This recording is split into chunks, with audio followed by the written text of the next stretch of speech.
You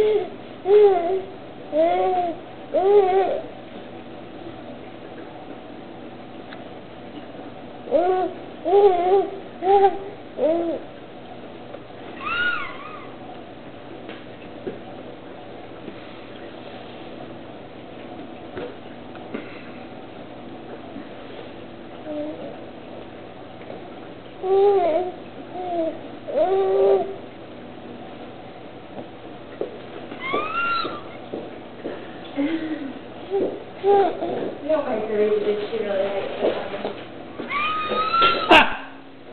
Is it not good? Muffin? What? Did you just see what she was saying? Because normally that one she likes. Maybe it's just something in her taste buds today.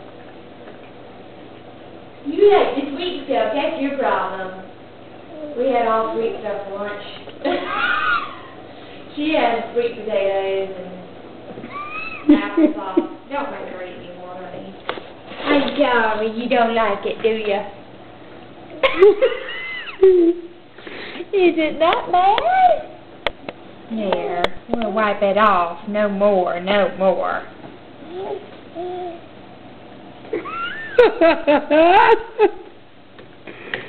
Oh, that is horrendous. She'll eat it if I mix it with rice cereal, because that's what I had to do with those others. All right, honey, come on.